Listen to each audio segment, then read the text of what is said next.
G'day, it's Coach Pete from Ascension. This Whiteboard Wednesday we're going to discuss specificity. Specificity, also known as the SAID principle. SAID's an acronym for Specific Adaptation to Imposed Demand. Again, this goes back to Delorme, who put forward the concept of progressive overload just after World War II. The concept of specificity effectively states what gets trained is what actually will improve.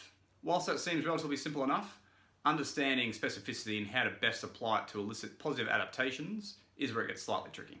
One of our clients, Mark, just competed recently in his first weightlifting competition, got 185 kilogram total in the 85 kilo class. Well done, Mark. So for him, the competition is 3 snatches, 3 clean and jerks. The way he trains is not by doing 3 snatches and 3 clean and jerks every day at maximum effort. That is not the best way to use specificity to elicit a good adaptation. Now, the reason why we can't be overly specific and just train what our competition or what our test conditions are is efficiency and carryover.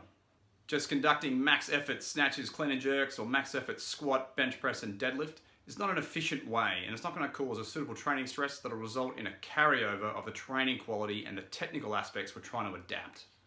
So we need to look at a few things. One, we need to practice our actual motor skills, and motor skills are not well practiced at high intensity. This is where skill in training comes in really important, and we have to balance this with specificity. We have to learn and we have to practice and rehearse our techniques, our skills, whether it's a key lift, running a set way, but there is a skill component to most, if not all, sports. The skill component is not learnt well at heavy maximums or heavy lifts. We're really taxing our nervous system, and we're trying to ingrain a set movement pattern or a motor pattern. We have to balance our motor pattern learning with suitable training load, and that is suitable training volume and training intensity. So there's a play-off between these two. To practice our skills is not best done at heavier weights or heavy intensities. It's better done at lower intensities and gradually built up over time. Same. Maximum work will not always result in maximum adaptations. We try and develop strength. We don't just test our strength constantly. In fact, this will generally have a negative impact. Testing your 1 rep max squat does not necessarily make your 1 rep max squat any better. We actually need to train at a lower intensity with more volume to elicit a better improvement in our strength. We need time to recover in order to elicit a positive adaptation. The 3 key things we need to balance with specificity is the skill component, having the suitable and appropriate training stress that elicits a positive adaptation, as well as having suitable recovery. How am I going to have a specific program for me that's going to elicit the best adaptation? And generally this comes from manipulating 2 key training variables I spoke about in the past. That's volume and intensity. When we look at how we arrange a training program, it's not going to be overly specific at the start of a program.